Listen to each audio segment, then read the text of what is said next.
প্রিয় ছাত্রছাত্রীবৃন্দ, আমার online English second paper ক্লাসে সকলকে জানাই আন্তরিক শুভেচ্ছা ও অভিনন্দন।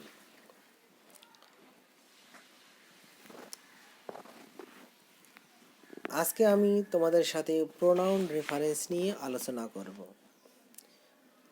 প্রোনাউন রেফারেন্সটা তোমাদের কোয়েশ্চেনের 8 নংয়ে সেট করা হয়। তাই যেহেতু আমরা প্রোনাউন রেফারেন্স নিয়ে আলোচনা করব, তাই আমি এখন তোমাদের সাথে ফার্স্ট প্রোনাউন কি সেটা আলোচনা করব। প্রোনাউন কয় প্রকার সংক্ষেপেই এটা আলোচনা করলাম, যাতে তোমরা প্রোনাউনটা ভালোভাবে বুঝতে পারো। আশা করি যদি তোমরা ভালোভাবে বুঝতে পারো তাহলে অল্পতেই প্রোনাউনটা চিনে যাবে। যদি মনোযোগ দিয়ে শোনো তাহলে আশা করি খুব সহজেই এখনই প্রোনাউন শিখে যাবে, মাত্র কয়েক মিনিটের মধ্যেই। দেখো, প্রোনাউন 8 প্রকার। দেয়ার আর 8 কাইন্ডস অফ প্রোনাউন্স। প্রোনাউনের 8টা ধরন রয়েছে। Personal pronoun. পার্সোনাল প্রোনাউন বলতে ব্যক্তির পরিবর্তে যা বসে তাই পার্সোনাল প্রোনাউন। যেমন হি, ও এক্সাম্পল দেখো, ইউ, দে, শি ইত্যাদি। Interrogative pronoun. ইন্টারোগেটিভ প্রশ্ন যেগুলো দ্বারা করি সেগুলো interrogative pronoun. Distributive pronoun. Distributive pronoun হলো যে তোমার ডিস্ট্রিবিউট মানে ভাগ করে দেয়া।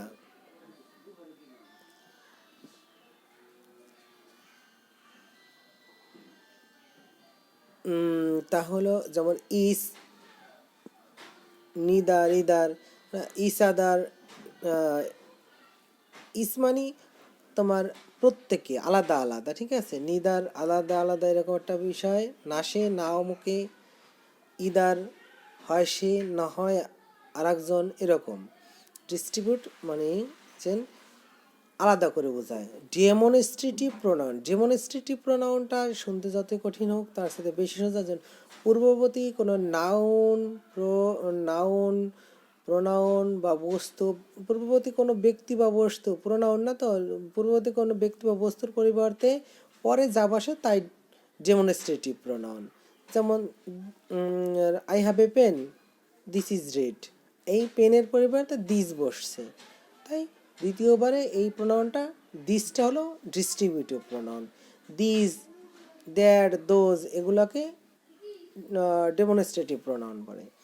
দেখো, রিলেটিভ প্রোনাউন। এরপরে রিলেটিভ প্রোনাউন মানে তোমরা জানো, রিলেটিভ প্রোনাউন হয়েছে হু, হু ইজ দ্যাট, এগুলো হয়েছে রিলেটিভ প্রোনাউন মানে পূর্ববর্তী।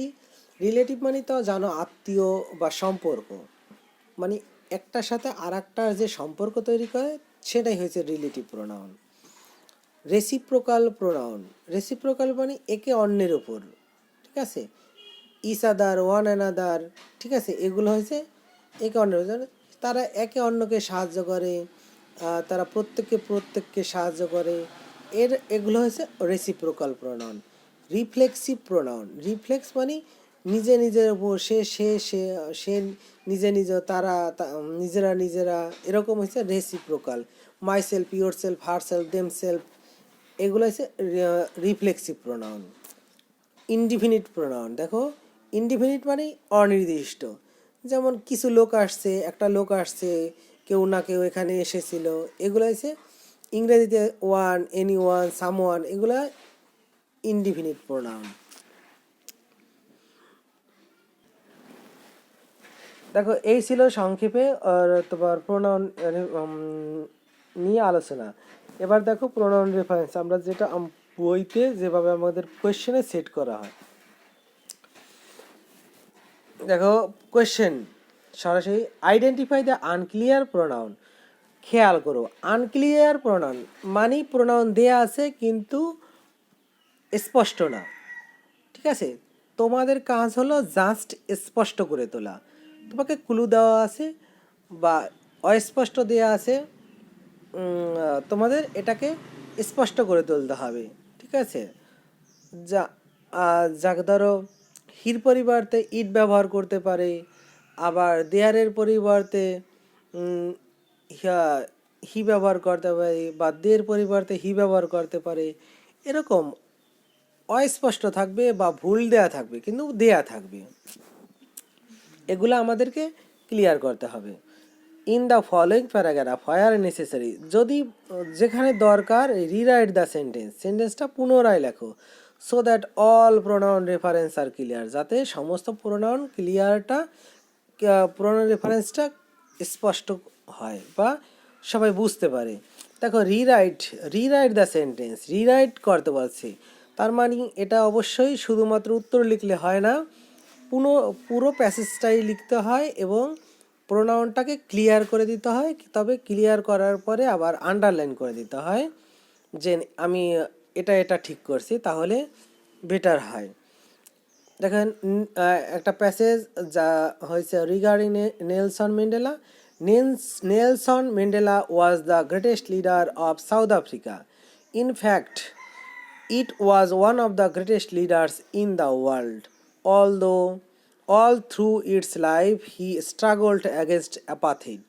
Apartheid মানে হলো বর্ণবাদ, বর্ণ বৈষম্য। This was a government policy of racial segregation. The European were separated from the non-European. The blacks were treated cruelly.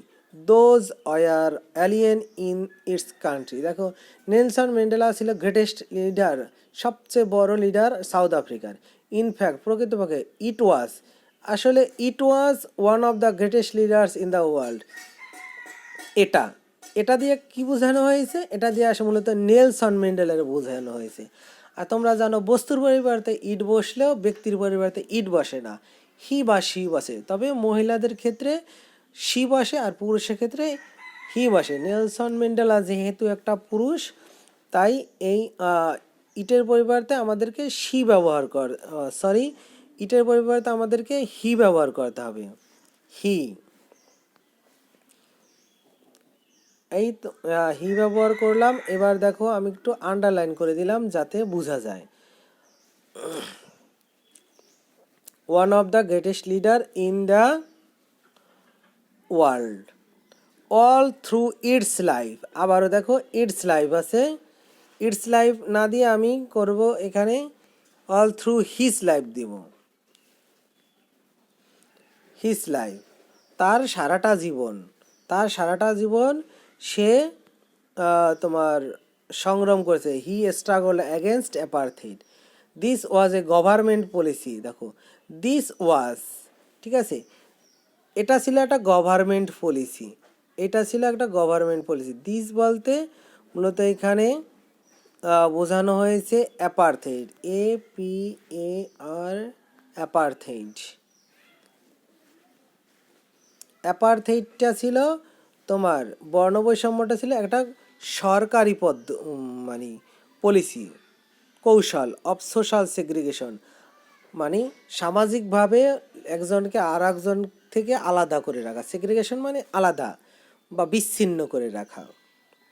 The European were separated from the non European. ইউরোপিয়ানরা non European থেকে separated non European. The blacks were treated cruelly. ব্ল্যাকসদের সাথে খারাপ আচরণ করা হতো। Those were alien in its country. Those বলতে কাদের বোঝানো হয়েছে? এখানে দেখো আগে ইউরোপিয়ানও আছে, নন ইউরোপিয়ানও আছে, তাই স্পষ্ট না। এটাকে তাই স্পষ্ট করতে হলে আমাকে কি করতে হবে? দ্য ব্ল্যাকস দিই, the blacks, BLACKS, blacks.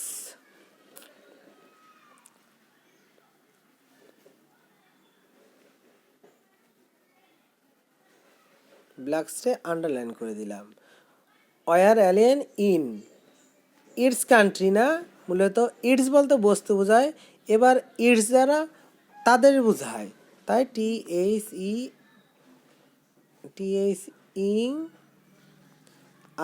There, in their country, তারা ছিল তাদের।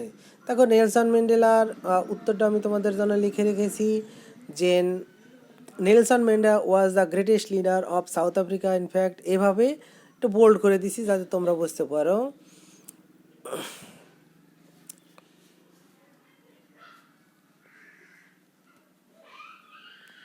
এটা কেটে দেই, এটা